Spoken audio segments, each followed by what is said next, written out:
It was a long table, 12 chairs, 11 people, and me standing there holding a glass I hadn't been offered, watching everyone laugh as if I were invisible.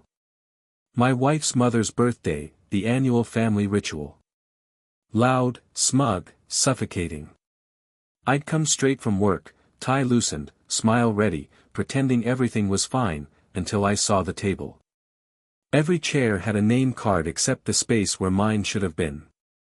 When her sister Emily tilted her head and said, "Oh, isn't there the right number of seats?" the room erupted in laughter. Even my wife chuckled.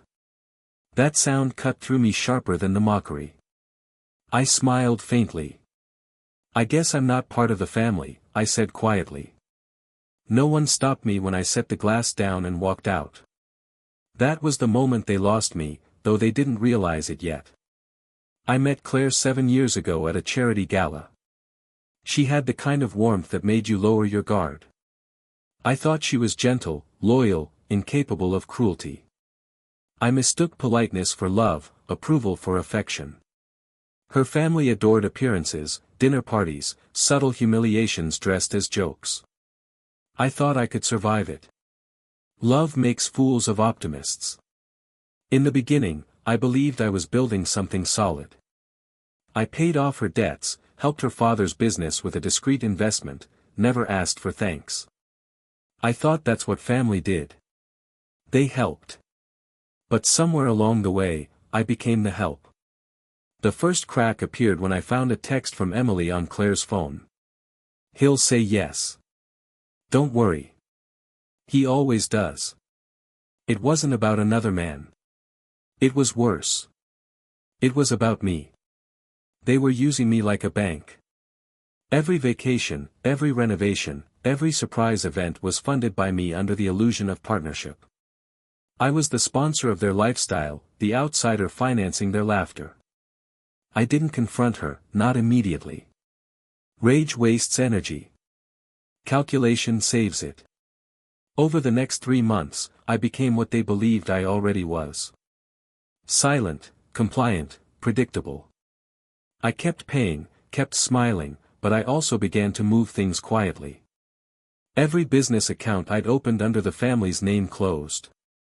The house jointly owned, I refinanced it under my company, not hers. The trust fund for her mother's care dissolved. The loans to her father's business called in. And Claire, my lovely, oblivious wife, signed every paper I put in front of her. She never read them. Why would she? I was dependable. That was my role. That night, when I left the table, I didn't go home. I drove to my office and waited. I had already set everything in motion. At exactly 9:30 p.m., her father's company accounts would lock permanently. At 9:45, the house deed would update under my name alone. At 10, Claire's credit cards would decline. All they needed was time to notice. An hour and a half later, my phone began to vibrate. First, a message from Claire. "Something's wrong with Dad's accounts. Did you touch anything?" Then another. "My card just got declined. What's happening?" By the third call, she was panicking. I didn't answer. I just watched the dots appear and disappear as she tried to type. When I finally walked back into the restaurant, they were all still there, pale, anxious, no longer laughing. My seat was still empty, fitting. Claire rushed to me, eyes wide.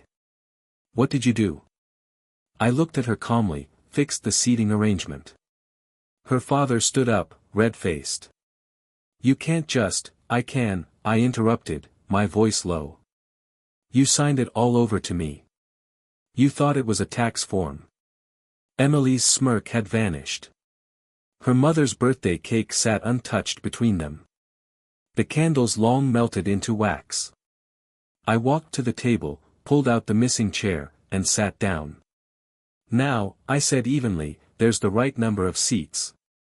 No one spoke. Even the music from the restaurant had faded into a distant hum. I didn't need to raise my voice. The silence did it for me. I left soon after. The papers for the divorce were already filed. I made sure she would keep what she brought into the marriage, which was nothing. By the next morning, their house was locked, their accounts empty, and their company under audit. It wasn't revenge in the emotional sense. It was correction, an alignment of balance. I didn't take satisfaction in their misery. I took satisfaction in their understanding. For once, they felt what I had felt at that table. Powerless, excluded, irrelevant. People often ask what betrayal feels like. They expect words like pain, heartbreak, or rage. But it's quieter than that. It's a missing chair at a table where you once belonged. And revenge, it's not shouting, or chaos. It's sitting back down on your own terms and knowing they'll never laugh the same way again.